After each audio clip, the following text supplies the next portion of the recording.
Alors, le Togo, il semblerait que le pays soit actuellement pris entre deux feux.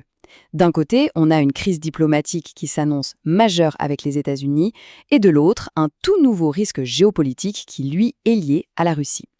Dans cette analyse, on va décortiquer ensemble, en se basant sur notre source, comment ces deux situations, qui n'ont a priori rien à voir, pourraient en fait être intimement liées. Voilà, cet avertissement, il est tiré directement de notre source et franchement, ça donne le ton. On sent qu'il y a une véritable urgence. Gardons bien cette phrase en tête parce qu'elle va nous aider à comprendre pourquoi les jours qui viennent s'annoncent si compliqués pour la population togolaise. Voici notre feuille de route pour y voir plus clair. On va d'abord planter le décor avec la situation générale. Puis, on plongera dans l'affaire des passeports, qui est vraiment au cœur du problème avec les Américains. Ensuite, on verra les conséquences très concrètes pour les citoyens, avant de basculer sur ce nouveau risque géopolitique. Et enfin, on parlera de l'appel à la responsabilité qui est lancé, pour finir par s'interroger sur l'avenir du pays. Allez, on commence par la vue d'ensemble. La question qu'on peut se poser, c'est comment un pays comme le Togo se retrouve, d'après les informations qu'on analyse, à devoir gérer une crise sur deux fronts aussi différents mais qui seraient pourtant liés. D'après notre source, le point de départ de tout ça, ce serait une série de décisions purement internes. D'un côté, une gestion des passeports qui aurait, disons-le, vraiment fâché Washington. Et de l'autre, des choix stratégiques qui mettraient Lomé en première ligne d'un conflit mondial. Voyons un peu comment tout ça s'articule. Bon, rentrons maintenant dans le vif du sujet. La crise diplomatique. Tout semble partir d'un document que tout le monde connaît, le passeport. Mais attention, pas n'importe lequel. Ok, petit point technique, mais c'est essentiel pour la suite. Un passeport de service, c'est un document officiel qui est donné aux fonctionnaires qui partent en mission. La personne qui l'a représente donc l'État togolais. Mais le point absolument clé, c'est que ce passeport signifie que son porteur n'est pas menacé par son propre pays. Retenez bien ce détail, c'est très important. Alors voilà le mécanisme présumé tel qu'il est décrit par la source.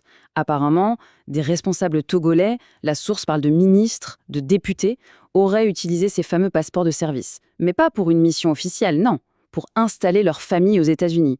Et là où ça devient vraiment problématique, c'est que certains membres de ces familles, une fois sur le sol américain, auraient demandé l'asile politique. Et là, on touche vraiment au cœur du problème, à la contradiction fondamentale.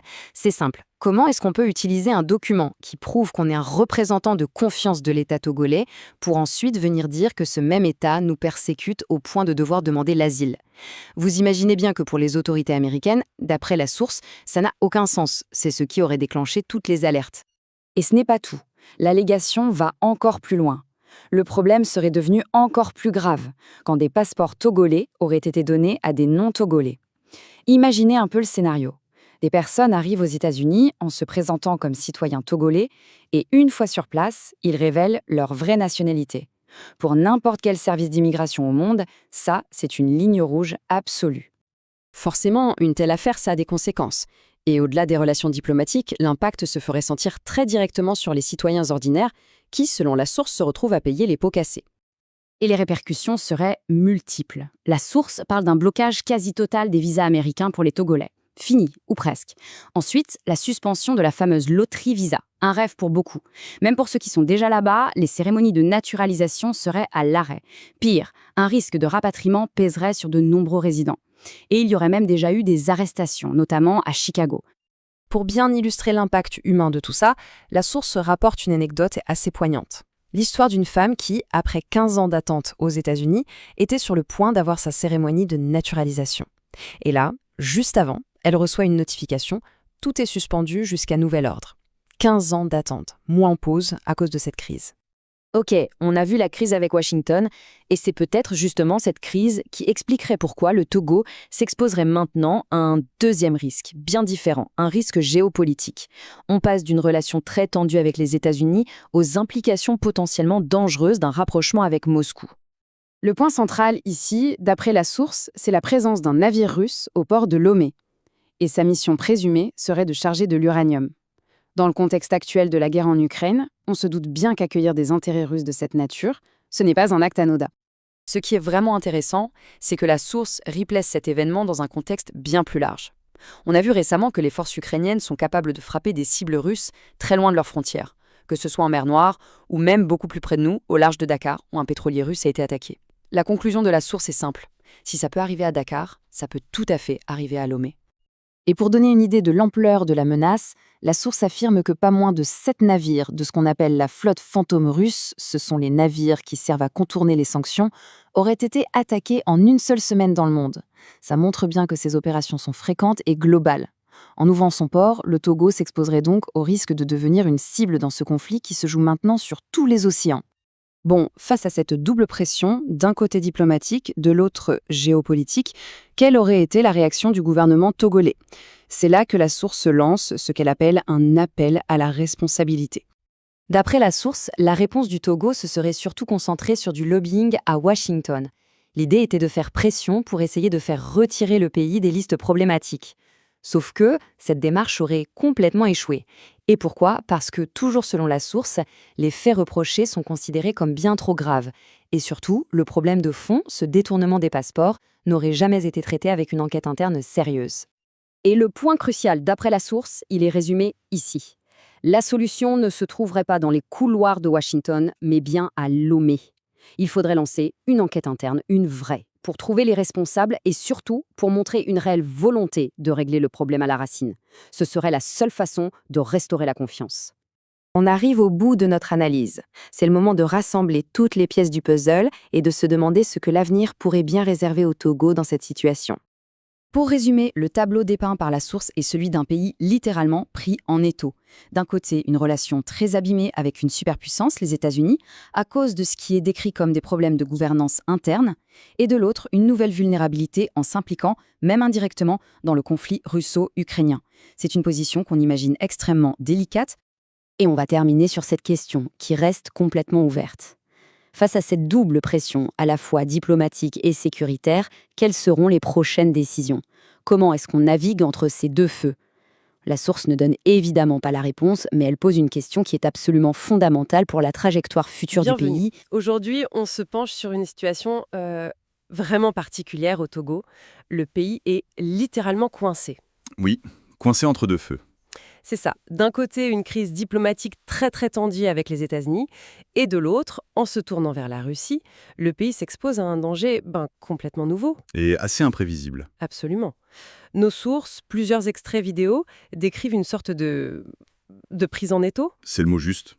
Notre objectif, c'est de comprendre comment des décisions prises en interne peuvent avoir des conséquences aussi explosives à l'international pour tout un peuple. Et pour commencer, je crois qu'il faut parler de ce qui touche directement les gens là maintenant. Oui, cette histoire de visa américain, ça tourne au cauchemar pour beaucoup de monde. Alors, décortiquons un peu ça. Allons-y. Le point de départ, si je comprends bien, c'est que Washington a remarqué quelque chose d'anormal. Un nombre très élevé de Togolais qui arrivent aux États-Unis. Oui, un afflux. Mais la particularité, et c'est ça le cœur du problème. C'est le type de document? Exactement. Ils n'arrivent pas avec des visas de tourisme classiques. Ils utilisent des passeports de service ou même diplomatiques. Et ça ne concerne pas n'importe qui. On parle des familles de ministres, de députés, de hauts fonctionnaires. C'est exactement ça. Et c'est là qu'on touche au paradoxe fondamental pour les Américains. C'est-à-dire? Un passeport de service, par définition, c'est pour une mission officielle. Ça veut dire que l'État togolais vous fait confiance, que vous le représentez. Logique. Or, que se passe-t-il? Un nombre significatif de ces personnes ou de leurs proches, une fois qu'ils sont sur le sol américain, ils font quoi? Ils déposent une demande d'asile politique. Attendez, mais ça n'a aucun sens. Ah bah non. On ne peut pas être un représentant officiel d'un État et en même temps dire que ce même État vous persécute au point de devoir fuir. C'est l'un ou l'autre. C'est précisément la réaction du département d'État américain. Pour eux, c'est un non-sens. Un non-sens logique et juridique. Ça envoie un signal très clair. Lequel? Que ce ne sont pas quelques cas isolés de persécution réelle, mais un détournement. Un détournement systémique de la procédure d'asile. C'est perçu comme une filière. Une filière organisée pour avoir des papiers? Voilà. En utilisant un statut qui, à la base, devrait être irréprochable. Et les sources donnent des exemples assez frappants de ce système. On parle de responsables qui installent tranquillement toute leur famille aux États-Unis. Oui. Et une fois que tout le monde a ses papiers, hop, ils se déclarent subitement apolitiques. Le cynisme est... Il est total. Absolument. Et cette démarche, elle a été documentée, elle a été tracée. Les services d'immigration américains, ils ont des listes. Ah oui. Ils savent qui est entré, quand, avec quel type de passeport, et qui a ensuite fait une demande d'asile. Il ne voit plus des individus, il voit schéma. Une fraude organisée. Une fraude organisée qui mine la crédibilité de l'État togolais tout entier. On a parlé des familles de hauts fonctionnaires, mais est-ce que ça s'arrête là? Les sources laissent entendre que le système est encore plus poreux que ça. Tout à fait. Et c'est là qu'on passe d'un problème d'éthique, disons, interne, à une véritable faille de sécurité nationale, du point de vue de Washington. C'est-à-dire? Les sources évoquent des cas considérés comme encore plus graves de non-togolais, qui auraient obtenu des passeports de service togolais. Pardon, des non-togolais. Oui. Imaginez la scène. Une personne arrive à la frontière américaine. Elle présente un passeport officiel togolais. Et une fois sur place, elle déclare sa véritable nationalité. D'accord, là on comprend mieux pourquoi la réaction est aussi sévère. Pour les autorités américaines, ce n'est plus seulement de l'immigration irrégulière. C'est une brèche potentielle pour n'importe qui. Et les conséquences pour les citoyens togolais lambda, qui n'a rien à voir là-dedans, elles sont terribles. Les sources sont très claires là-dessus, on parle d'un gel. Un gel quasi total des nouveaux visas. C'est la première sanction, la plus visible. Mais ça ne s'arrête pas là. Non, ça va beaucoup plus loin. Tous les dossiers de la loterie Visa, ce programme qui représente un rêve pour des milliers de personnes, bloqués. C'est un espoir qui s'éteint pour toute une génération, en fait. C'est exactement ça. Et il y a aussi l'impact sur ceux qui sont déjà aux États-Unis, parfois depuis très longtemps. Une des sources raconte une histoire particulièrement cruelle. Oui, c'est l'exemple de cette personne qui vivait aux États-Unis depuis 15 ans. 15 ans. 15 ans. Elle avait suivi toute la procédure, elle attendait juste sa cérémonie de prestation de serment pour devenir citoyenne américaine. La dernière étape. La toute dernière étape. Et quelques jours avant, elle reçoit un courrier, tout est annulé, suspendu jusqu'à nouvel ordre. C'est d'une violence. Imaginez le choc. Après 15 ans de vie, de travail, d'intégration, tout est remis en question, à cause de pratiques dont elle n'est absolument pas responsable. Et en plus de ça, il y a la menace des rapatriements. Les sources insistent là-dessus, ce n'est pas une menace en l'air. Non, pas du tout. Les autorités américaines seraient en train de traquer activement les personnes entrées avec ces passeports et dont le statut est jugé irrégulier. Et ils ont les moyens de le faire. Ils auraient les adresses, les dates d'entrée, les noms des gens qui les ont hébergés. C'est une opération systématique. La machine est enclenchée. Face à tout ça, le gouvernement togolais a bien dû essayer de réagir, j'imagine. Les sources parlent de tentatives de lobbying à Washington. Oui, en août, des missions ont été envoyées, des cabinets de lobbying payés très cher pour essayer de faire retirer le Togo de cette liste de surveillance. Et échec total. Et la raison est simple en fait. Les États-Unis n'attendent pas des promesses ou des manœuvres diplomatiques. ils attendent des actes. Exactement. Ils veulent une enquête interne, sérieuse, transparente. Au Togo, ils veulent que les responsables de la délivrance de ces passeports soient identifiés. Et sanctionnés. Ils veulent la preuve que le système a été nettoyé. C'est ça. Tant qu'ils ne verront pas ça, la pression ne retombera pas. Une des sources le dit très bien, ce n'est pas parce que le président togolais est vu dans la même pièce que Donald Trump que ça règle le problème. Une photo, ça ne suffit pas. Une photo, c'est de la communication. Le département d'État, lui, il fonctionne avec des rapports, des données, des faits. D'accord. Donc, d'un côté, on a une relation historique avec les États-Unis qui est en train de s'effondrer, avec des conséquences très directes pour la population. On pourrait penser que le gouvernement mettrait toute son énergie là-dessus. Logiquement, oui. Mais non. Les sources indiquent qu'au même moment, il ouvre une porte vers un tout autre type de risque. Beaucoup plus. Imprévisible. Et c'est là que ça devient vraiment intéressant. C'est le deuxième front de cette crise. Pendant que la situation se dégrade avec Washington, Lomé se rapproche de Moscou. Et pas n'importe comment. Non. Le fait concret rapporté par les sources, c'est la présence récente d'un navire russe dans le port de Lomé. Pas pour une visite de courtoisie, j'imagine. Pas du tout. Il était là pour charger de l'uranium. De l'uranium. Une matière éminemment stratégique, surtout en pleine guerre en Ukraine. Exactement. Et cet acte, qui peut sembler anodin, place en fait le port de Lomé sur une toute nouvelle carte des risques. Comment ça? Pour comprendre le danger, il faut regarder ce qui se passe ailleurs.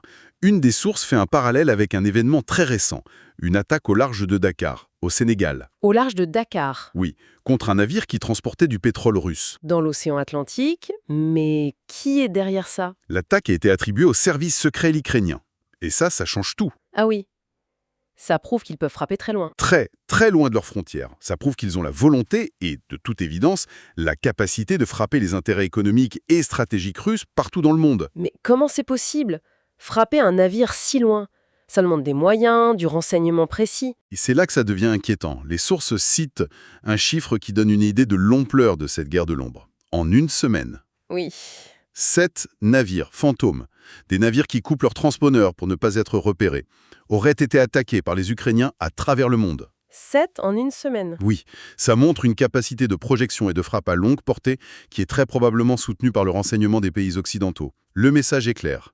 Tout ce qui aide l'effort de guerre russe est une cible potentielle. Où que ce soit. Ce qui veut dire qu'en accueillant ce navire russe pour charger de l'uranium, Lomé a de fait transformé son propre port En cible potentielle. dans le conflit ukrainien. C'est précisément l'avertissement des sources.